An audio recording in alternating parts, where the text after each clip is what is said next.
Hola, buenos días a todos. Yo soy Héctor Montes de Oca Naranjo, soy psicólogo clínico, especialista en psicología clínica y trabajo aquí en el Hospital Insular, en servicio de psiquiatría y de unidad de lesionados medulares. Esta grabación que estamos haciendo es del curso de regulación emocional del estrés con mindfulness para los profesionales sanitarios que estamos impartiendo en el hospital desde marzo del inicio del COVID, y se está quedando como un curso de formación y preparación para manejar el estrés, ¿no?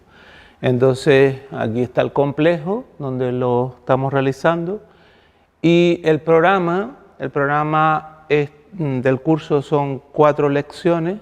Ahora estamos haciendo la introducción, vamos a realizarla en este momento, y después habrán otros 3 temas que son la actitud correcta, trabajar con el cuerpo y las emociones en una tercera sesión, y en una cuarta sesión que trabajaremos el pensamiento y la presencia, ¿vale? Bien, antes que nada vamos a introducir el método y el sistema. Para ello vamos a hacer una breve historia, ¿no?, de dónde parte la técnica que estamos usando, que se llama mindfulness. Es una palabra inglesa y está compuesta por mind, que significa mente, y ness, que significa mente completa, mente plena, ¿no? La traducción al español sería como atención plena o conciencia plena. Esta técnica surge en el año 1979 por el doctor Kabat-Zinn de la Universidad de Massachusetts. Entonces tuvo la genial idea de, dentro de un campo que se llama medicina integrativa, incluir lo que se llama la conexión mente-cuerpo, ¿vale? Esta conexión mente-cuerpo lo que facilitaba, o como lo diseñó el propio médico, fue a raíz de una petición que hace él al director, que es intentar hacer un estudio, una investigación, a ver si era práctica y tenía resultados, con pacientes crónicos de dolor, pacientes crónicos que no mejoraban con la cuestión del medicamento y quirúrgica, y entonces no tenían una terapéutica ya que les ayudara a solucionar la ansiedad o la depresión que les ocasionaba ese deterioro en la salud, ¿no? La suerte o la evidencia que vino después fue que ese método, que se diseñaba en 8 semanas, 2 horas de práctica semanal y después un trabajo que se realizaba en casa, evidenció a través de un estudio pre y post el que daba resultados interesantes para poderlo implementar en los hospitales, ¿no? Entonces lo que ocurrió fue que en el año 79, cuando se imparte el curso y se hizo un documental en ese momento, se extendió por todos los Estados Unidos, los 51 estados, y en no mucho tiempo casi 400 hospitales estaban implementando este entrenamiento, ¿no? La evolución que ha tenido a lo largo de los años es muy significativa en lo que se llama la evidencia científica, es decir, los estudios de neurociencia empezaron a descubrir los resultados y los beneficios que iba teniendo la técnica. ¿Por qué nosotros lo usamos ahora mismo en el hospital y lo implementamos? Porque en las crisis que venimos teniendo desde hace tiempo con el ébola y crisis anteriores al COVID, nos hemos dado cuenta que uno de los problemas que tenemos los profesionales es el estrés emocional, que a raíz de la tensión, de las dificultades, de un montón de factores, necesitábamos buscar una herramienta que regulara esas emociones que estaban desbordando al personal sanitario, como ha ocurrido. Entonces, nosotros aquí en el Hospital Insular lo hicimos desde marzo a mayo, hicimos 50 sesiones en los servicios principales del hospital, en urgencia, en neumología, en cuidados intensivos y en medicina interna, ¿vale? Hicimos 50 sesiones para el personal, entrenaron 200 del personal las técnicas, y había una positiva aceptación de las mismas, ¿no? Posteriormente hemos hecho el programa ampliándolo no solo a los sitios de referencia del COVID, sino a todo el hospital, incluidos recursos humanos, administrativos y todo el personal en general. Y ahora mismo, en este instante, llevamos 700 personas que están entrenando el sistema.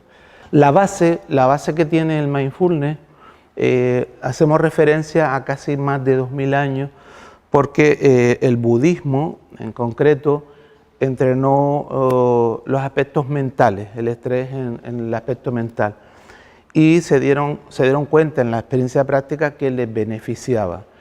Nosotros, cuando el doctor Kabat-Zinn retoma la práctica, la coge en el sentido científico, es decir, no lo cogemos la parte religiosa, espiritual, sino simplemente las herramientas puramente científicas. Bien, ¿qué me motiva o qué me puede motivar entrenar esta práctica? O sea, ¿para qué me sirve esta práctica? ¿Qué uso le puedo dar, ¿no?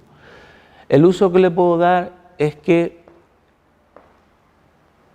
los estudios de evidencia dan resultados a que entrenar la práctica, por un lado, me hace ser más feliz.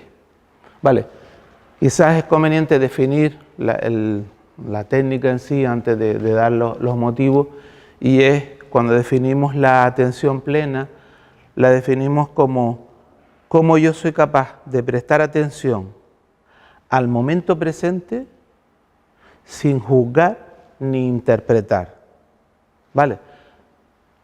¿Por qué esta definición de atención plena? Porque en realidad, en la vida cotidiana, como nosotros nos movemos, no solemos tener ese tipo de atención, ¿vale? Solemos estar más despistados, estamos en 1000 asuntos, ¿vale? Estamos en lo que llamamos el estrés. Seguimos viendo los distintos motivos que me pueden interesar para hacer la práctica de manejo del estrés con mindfulness, de regular las emociones. Y otra de las motivaciones es, hay evidencia científica de que en el entrenamiento y la práctica que pueda hacer de la técnica, adquiero un mayor bienestar psicológico, ¿vale?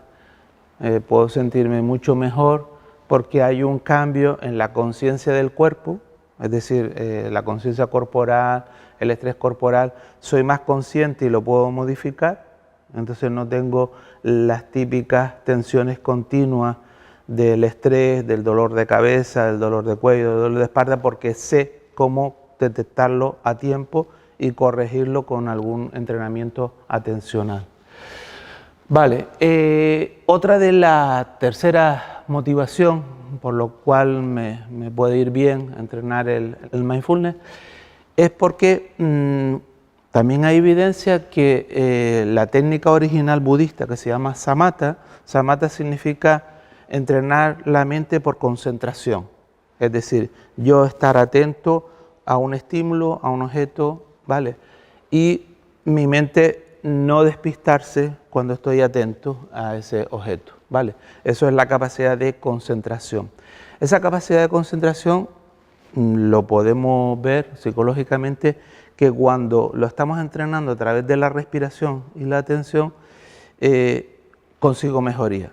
Evidencia de esto, por ejemplo, se sabe en estudios americanos que los que van a optar a medicina, cuando tienen que hacer los exámenes, entrenando la práctica, mejoran hasta un 30% la nota media de examen, ¿vale? Es un nivel bastante importante de mejora con un entrenamiento de 8 semanas que estamos ahí machacando la concentración, ¿vale? Entonces, esto no solamente sirve para los estudios, sino, por ejemplo, para deportistas de alto rendimiento que necesitan hacer una buena concentración y en cualquier otra rama profesional o personal, ¿vale? El cuarto motivo por el que está evidente la práctica de mindfulness es en la autorregulación emocional. ¿Qué quiere decir esto?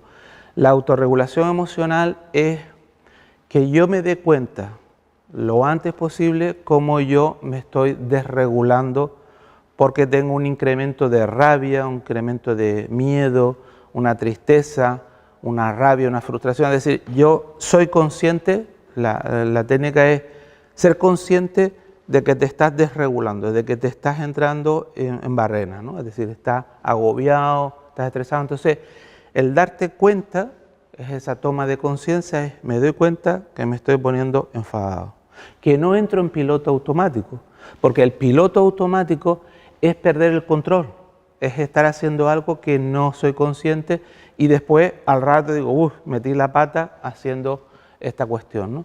Sin embargo, el mindfulness lo que te hace es ir rápidamente a darte cuenta que te estás desfasando, que te estás desregulando.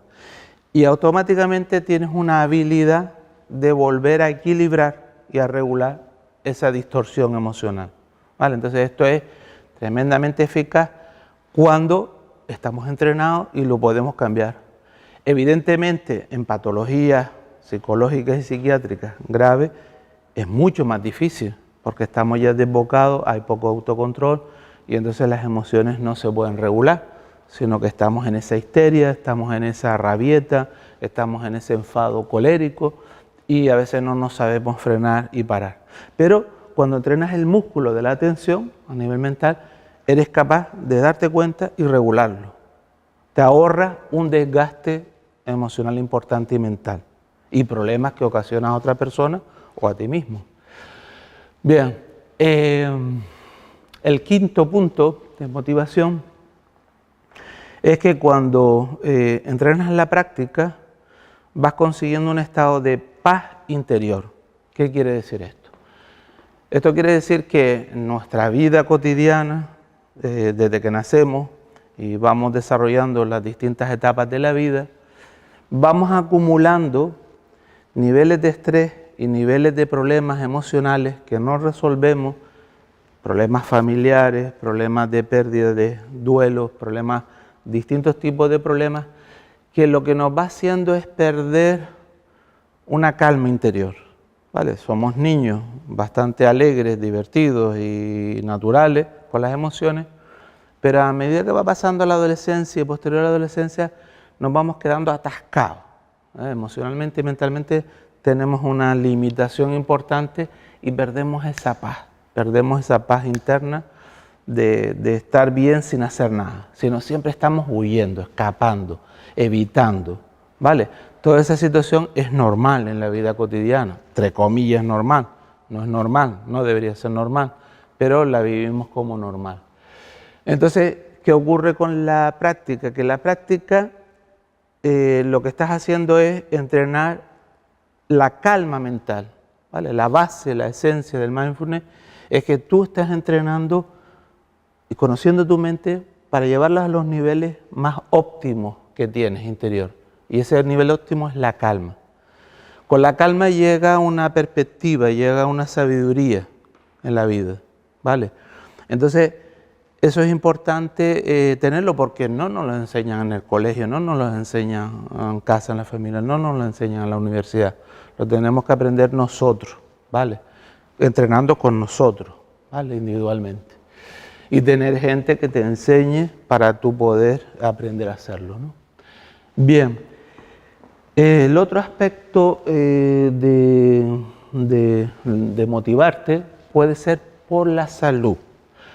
¿Por qué le damos valor a la regulación del estrés en la salud?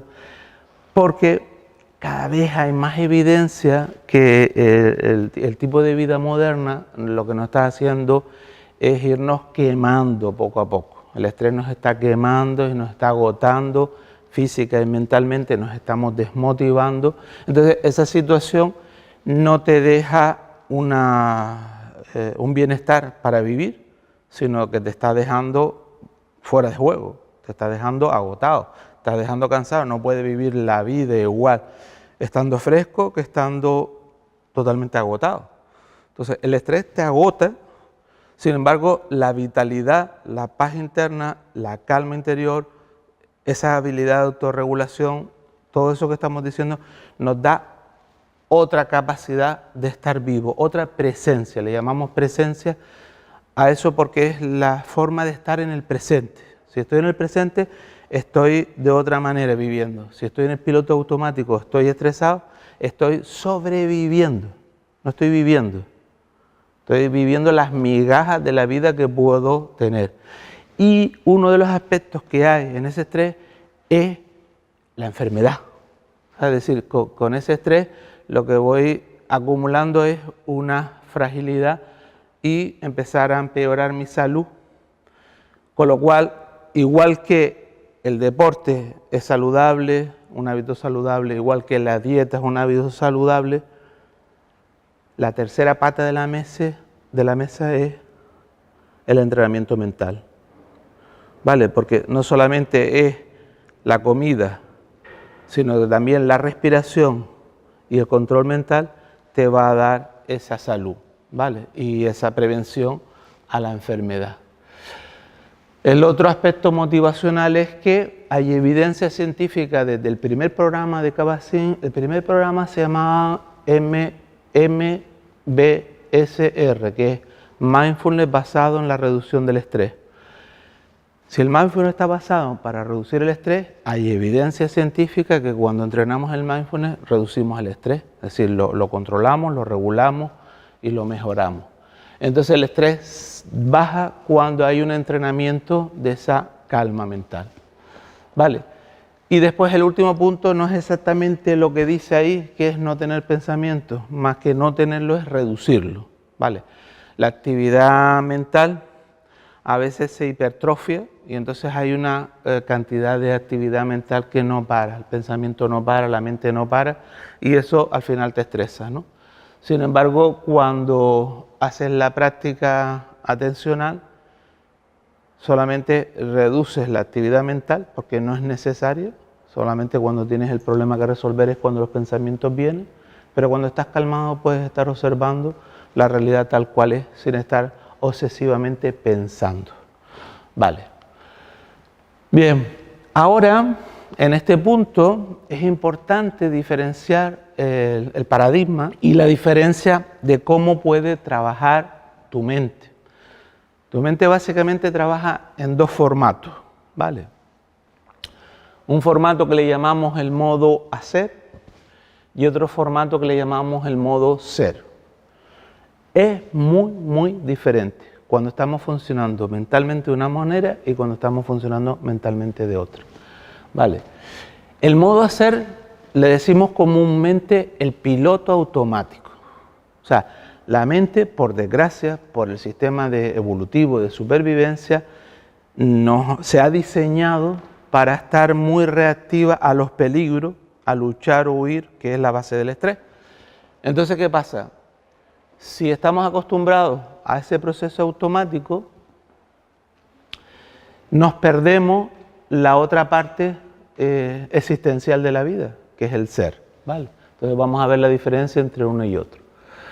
A ver, cuando estás en piloto automático, en el modo hacer, si tienes un objetivo y tienes que ganar, o eres competitivo, o tienes que evitar un malestar, estás automáticamente en ese sentido, en esa dirección.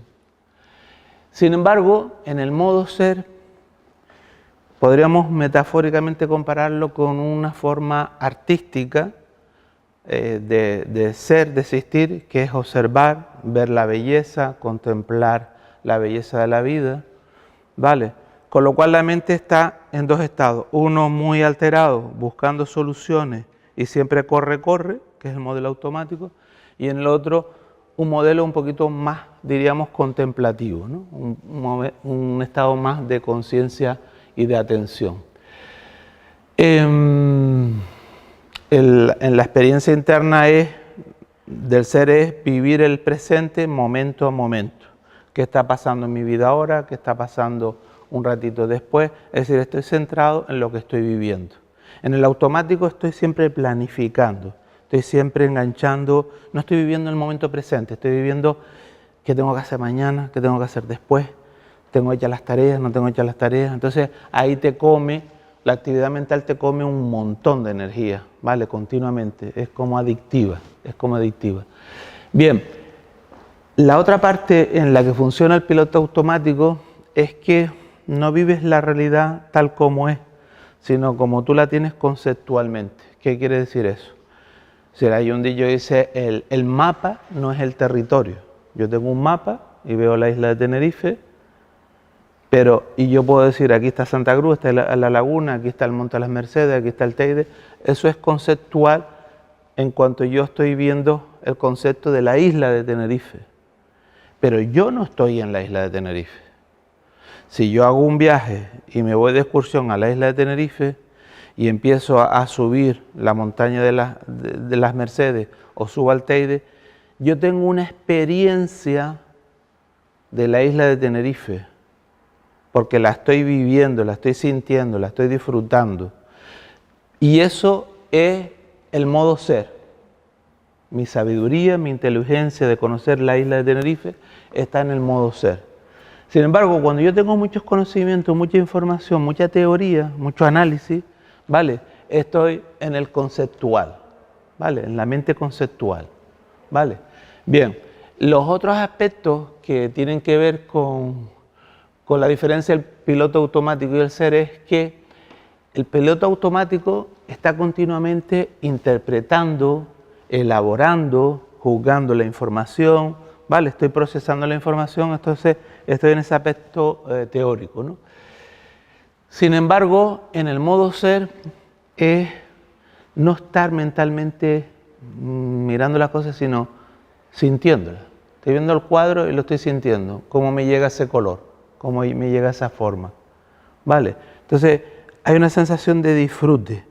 En el análisis, esa sensación, esa parte sensorial no se siente, más bien es mental, ¿vale? Son dos formas de procesar la realidad, ¿vale? Después, otro aspecto muy interesante es la diferencia entre cómo la parte analítica o la parte automática está continuamente en el pasado o en el futuro, ¿vale? Quiere decir, mi mente está tan inquieta que no para en el modo automático de estar diciendo qué hice, qué no hice, por qué lo hice.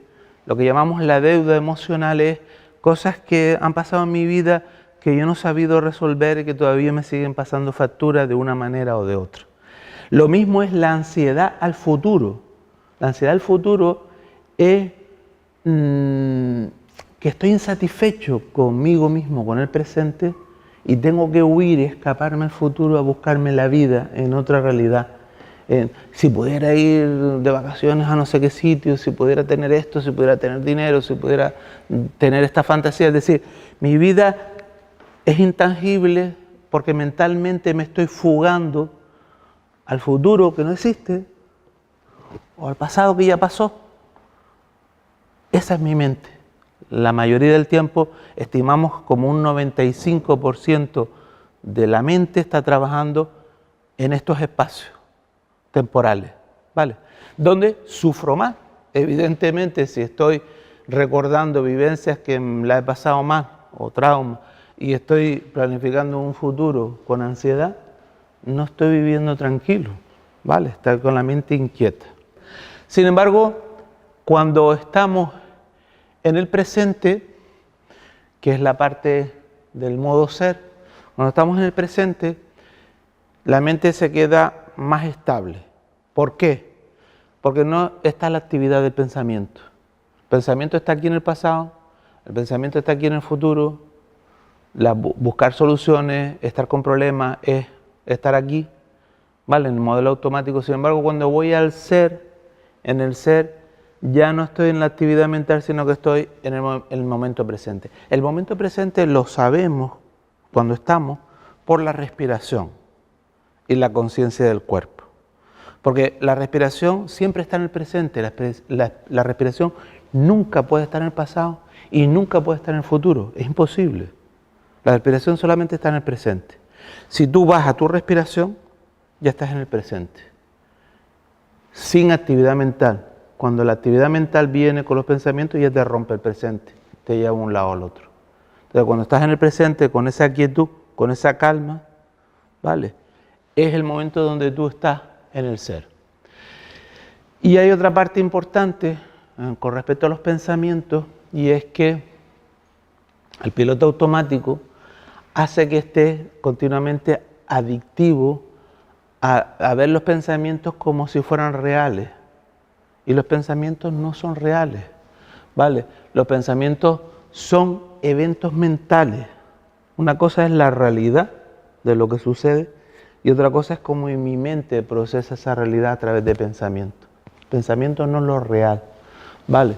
Entonces eso es muy importante para no quedarnos enredados en un montón de problemas que pueden ser innecesarios, ¿vale? Bien, el objetivo de desarrollar la práctica de mindfulness, como aparece arriba, ¿vale?, es poder entrar en un estado mental coherente, es decir, la calma mental a través de la respiración en el presente me genera un estado mental coherente entre la actividad de la mente y del corazón.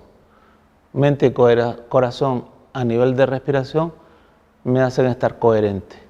Cuando permanezco un poquito de tiempo, es decir, estoy meditando 3 minutos, 5 minutos, estoy creando ese estado coherente, ya entro en el estado de mindfulness, ya estoy en ese estado de conciencia plena.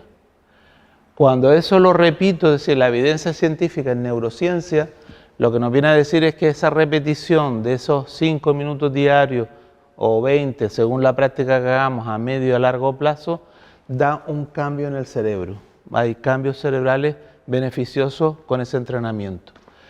Esos cambios son permanentes en el funcionamiento cerebral, no son puntuales, no son cambios de estructura cerebral puntual, son cambios que vamos permaneciendo, se van haciendo fijos. Se cambia ese estado y se convierte en un rasgo. Hay un rasgo de personalidad tranquila. Si antes era una persona muy insegura, muy impaciente, muy intranquila, el entrenamiento en la neuroplasticidad cerebral cambia a ser un rasgo de tu personalidad. Una persona que tú veías antes es muy desinquieta, muy nerviosa, muy atacada, pero ese entrenamiento permanente ahí, poquito a poco, cultivando, regando, ¿no? Lo que va haciendo es que convierte a esa persona, por la neuroplasticidad cerebral, en una persona más tranquila, más calmada, más centrada, porque hay una alimentación en ese entrenamiento que va al cerebro y a todo el cuerpo, ¿no?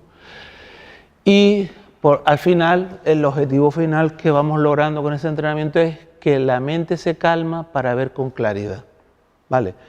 Lo que ocurre con el estrés es que al estar tan estresados no podemos tener esa calma mental y lo que ocurre es que el agua está revuelta y yo no veo el fondo, y yo no sé lo que tengo, ni lo que tengo que cambiar, ni lo que tengo que arreglar. Cuando estoy calmado, entonces sí puedo ver en profundidad lo que hay en mi interior. Y entonces sé qué cosas tengo que cambiar y qué cosas puedo mejorar. ¿Qué no es mindfulness? Esto es importante porque mucha gente distorsiona y relaciona el mindfulness con simplemente la meditación o simplemente con la relajación y nada que ver, ¿no? El mindfulness no es dejar la mente en blanco, ¿vale? Mindfulness no es dejar la mente en blanco porque mucha gente dice, no, yo voy a meditar para dejar la mente en blanco. Mentira. La mente no se puede quedar en blanco porque está siempre activa, está bullendo todas las neuronas y está generando continuamente pensamiento. Entonces, lo único es ser consciente de lo que está pasando, de lo que está. Eso sí es mindfulness. Ser consciente de qué está ocurriendo, qué estás pensando, qué estás sintiendo, eso es mindfulness. Vale, no es desconectarte o vaciarte o perderte, eso no es. No es buscar la iluminación y alejarse de la vida, eso es una idea antigua, ¿no? En la época de los Beatles, cuando iban a la India y tenían sus maestros espirituales, la época hippie era, me voy de la vida cotidiana, dejo a mi familia, dejo mi trabajo y me voy a iluminar a Oriente, ¿no? Con un maestro y a perderme de la vida. Eso es una idea bucólica, una idea sentimental, pero no es una realidad, ¿vale? La realidad está aquí y ahora, donde tú estés, en el sitio donde estés. Tampoco es escapar del dolor, es decir, como el dolor es un sufrimiento, digo, bueno, pues si tengo una meditación que evito el dolor, pues ya estoy fuera del dolor. El dolor es parte de la vida. Entonces el mindfulness es aceptar la vida tal y como es, o sea, aceptar la vida también con el dolor. No es sufrir más de la cuenta, que eso también es otra trampa que hace la mente. Entonces el mindfulness lo que te hace es corregir cuando te estás pasando de rosca, es decir, cuando estás sufriendo en exceso porque lo ves así o lo sufres de esa manera, ¿no? Después, no es autoconciencia en forma de reflexión enjuiciadora, es decir, no es hacer una filosofía, una reflexión, la vida es esto, la vida es lo otro. No, no hay que entrar en filosofar, ni siquiera pensar, porque simplemente se siente. No es una práctica egoísta, quiere decir, no es una práctica de decir, yo quiero estar bien y todo el mundo que se fastidie. No es una religión, es una práctica solidaria. Práctica solidaria, ¿por qué? Porque tú empatizas, es decir, al tú estar sensible entiendes la vida y sientes tu sufrimiento y el de los demás. Entonces eres más empático al ser consciente. ¿Vale? Entonces es una práctica más bien solidaria, porque es para estar bien tú y que los demás puedan estar bien y poderlo compartir. ¿Vale? Y después cuando decimos no es rápido, no es una solución mágica, es decir, que yo me tomo algo para estar bien. ¿Sabes? Es un entrenamiento que es como cultivar el jardín, que es como cultivar los frutos de un árbol, es decir, le estás cuidando la tierra, estás cuidando las raíces, estás cuidando el fruto que va a dar ese árbol. Entonces, el fruto que va a dar esta práctica es tu conciencia, es tu vida, es como tú estás entrenando para tener salud y para tener un bienestar en tu vida para ti y para los demás. Bueno, ya hemos introducido toda la teoría de la primera sesión de introducción y ahora vamos a hacer las prácticas. Hay dos prácticas en este módulo. Hay una práctica de la atención, de la respiración consciente de 3 minutos, que es entrenar la mente atenta por concentración, ¿vale? Vamos a concentrarnos con la respiración, ¿vale? Esta práctica la podemos hacer de manera formal, es decir, cuando estamos una vez al día, 3 minutitos o 5, el tiempo que le dediquemos. Y también hay lo que llamamos la práctica informal, que lo verán en el texto, que es cuando lo hacemos en alguna ocasión para regular un estrés, una ansiedad, ¿vale? Bien, entonces nos vamos a poner en una buena postura, nos vamos a poner en una buena postura sentado, preferentemente. Tenemos que alinear tres movimientos que son alinear la columna, es decir, sacro, cervical, meter un poquito el mentón hacia adentro, las piernas abiertas, las manos podemos apoyarlas sobre los muslos. Yo voy a poner el temporizador 3 minutos. Lo que vamos a hacer en 3 minutos es simplemente hacer una atención plena a la respiración consciente, ¿vale? Donde simplemente vamos a manejar una inspiración, ¿vale? Vamos a respirar en 3-4 tiempos, es decir, tomar el aire por la nariz, contando hasta 3 o 4, después hacer una pequeña pausa y soltar el aire por la nariz, preferentemente con una pequeña pausa. Ese ritmo, mantenerlo todo el tiempo hasta que se acaben los 3 minutos. Luego, si la mente te quita de la respiración y te lleva un pensamiento o te lleva a otro lado, simplemente lo ves como una nube que está en el cielo y la dejas pasar. Te vas de ese pensamiento y regresas a la respiración. Siempre es estar en la respiración, siempre es estar en la respiración sin pensamiento, ¿vale? Si lo conseguimos, ¿vale? En la medida que vas practicando lo irás consiguiendo, ¿vale? Si no lo haces ahora al inicio. Bien, sin más preámbulos, comenzamos. Doy al temporizador 3 minutos e iniciamos la práctica de respiración consciente. Vale. En esa postura tomamos el aliento, inspirando, la pausa y soltando el aire al expirar, tranquilamente. Con esa pausa vuelvas a inhalar por la nariz preferentemente y soltar también al exhalar por la nariz. Vale, siempre terminamos en una pequeña pausa donde sigue el ritmo, sigue el movimiento. Ahora estoy inhalando, ahora estoy exhalando. La mente está presente, la respiración está presente, la inhalación sucede ahora, la exhalación sucede ahora. No hay más cosas en este momento, en este instante, que respirar. Estoy viviendo, respirando. Estoy siendo respiración consciente.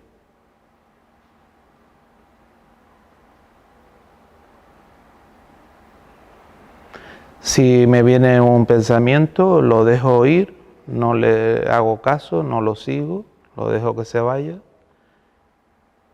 y me quedo conectado con el ritmo respiratorio. Igual que el latido cardíaco está siempre activo, mi respiración está activa de forma consciente ahora. Es un ritmo continuo, estable, calmado y tranquilo. Voy haciendo una coherencia entre la actividad mental del cerebro y la actividad del corazón. Hay una coherencia, hay un equilibrio que se va regulando con el ritmo respiratorio. Estamos ya concluyendo los 3 minutos y sigo centrado y concentrado en la respiración, ahora exhalando, ahora inhalando.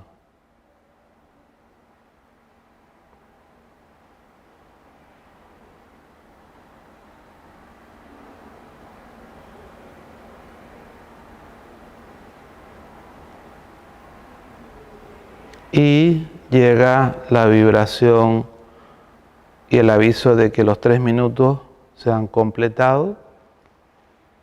Paro el temporizador y puedo, si tengo los ojos cerrados, abrirlo, o si los tenía abiertos, cambiar y desperezarme, salir de la postura de quietud, de calma y de centramiento con la atención solo en la respiración. ¿Vale? Entonces, aquí lo que logramos con esta práctica es hacer que la mente no esté siempre dispersa y desatenta, sino cuando necesitamos atención, necesitamos atención. Cuando necesitamos concentración, necesitamos concentración. Hay tareas en la vida y cosas en la vida que solamente van a salir bien si estamos bien concentrados. Si no estamos bien concentrados, vamos a perder esa oportunidad, ¿vale? Porque no tenemos esa capacidad para mejorar esa nota del examen o para mejorar alguna actividad en concreta de la vida diaria, ¿vale? Bien, la práctica continuada, como vimos antes, lo que va haciendo es que nos va dejando una fortaleza, ¿eh? Es como el deporte. El deporte nos va dejando una buena salud muscular y el entrenamiento de la mente nos va dejando una buena salud mental. Muy bien, concluimos esta primera práctica del módulo 1 y ahora vamos a hacer la siguiente práctica importante, es una práctica informal. Vamos a tomar 3 uvas pasas, ¿no? Si a alguien no le gusta o tiene alergia, puede coger otro cereal, otra fruto seco, ¿vale? Pero lo que queremos aquí es entrenar la atención a la comida consciente, ¿vale? Lo que vamos a entrenar es cómo estamos, como vimos en la diapositiva del modelo automático, es decir, yo puedo comer con ansiedad y tragar, y estar acelerado y tener malas digestiones, ¿vale? Que es frecuente en la vida cotidiana cuando tenemos mucho estrés. Pero yo puedo cambiar el modo automático por la presencia, por el saber estar, por el ser, por disfrutar, ¿vale? La plena conciencia de la comida consciente. Bien, lo que les voy a pedir es que simplemente tengan las 3 pasas en la palma de la mano y lo primero es, lo vamos a ver en el segundo módulo, en la mente de principiante, la mente curiosa, es como si no conociéramos esta fruta. Visual, la vemos. Podemos coger una de ellas, una pasa, y la ponemos entre los dedos y empezamos a tocarla. Veremos que está aceitosa, entonces estamos reconociendo con una atención plena que esta uva pasa tiene como un poquito de aceite, ¿vale? Al tacto. Otro sentido que utilizamos en la práctica informal es olerla. Nos llevamos la uva pasa a la nariz para olerla y nos damos cuenta de la profundidad que hay de sentirla solamente al olerla, identificar el olor de la uva. Vale, vemos la rugosidad, vemos la forma, ¿vale? Y ahora, además de tocarla y de olerla, la vamos a saborear, ¿vale? Sin morderla, simplemente ponerla en la boca, la saboreamos simplemente tocándola con la lengua, al paladar, sin morderla todavía, ¿vale? Reconocerla, conocerla, observarla, sentirla, ¿vale? Y ahora, si vamos a morderla, vamos a tener como una explosión de sabor. Cuando hacemos la mordida y viene la saliva, empezamos a saborear, ¿vale? La práctica de la atención, de la comida consciente, en mindfulness, estoy saboreando, estoy disfrutando, estoy observando, estoy sintiendo, ¿vale? Eso me da más capacidad de conocerla, de saber, de tener una experiencia, ¿vale? Entonces, tenemos paciencia, no tenemos urgencia, no tenemos precipitación, no tenemos ansiedad para el pleno disfrute. Y observamos cómo la sentimos, cómo la podemos saborear. Ahora hacemos una pequeña reflexión, les voy a leer un pequeño texto de la experiencia que estamos realizando. Te voy a pedir que simplemente pienses un momento en cómo se ha desarrollado esta pasa, cómo esa pasa ha venido a tus manos, ¿vale? Cuando tú te la comes.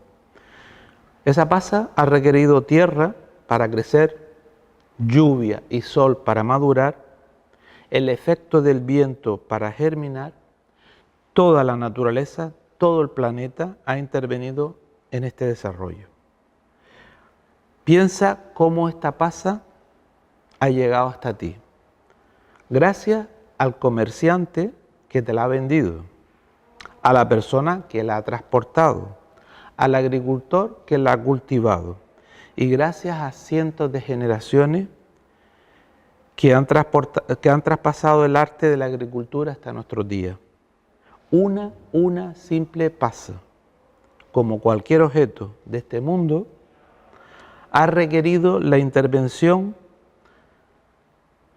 de la naturaleza y de todo el planeta y el esfuerzo de millones de seres humanos a través de múltiples generaciones para llegar hasta nosotros. Cualquier objeto de este mundo es simplemente un milagro. Nos quedamos unos segundos pensando en esto. O sea, es una experiencia completa, es una experiencia plena, es una experiencia que nos hace reflexionar y que nos hace disfrutar. Vale, a diferencia, si queremos hacer la prueba antes o después, podemos coger la otra uva y simplemente comérnosla rápido, sin saborearla, sin disfrutarla, simplemente tragarla. Vale, es complicado, después de que la hemos hecho consciente, es complicado comer de forma automática, ¿vale? El ejercicio lo podemos hacer al revés, es decir, probarla primero de forma automática, es decir, me trago la uva, y después la segunda la puedo hacer de forma consciente como la hemos hecho.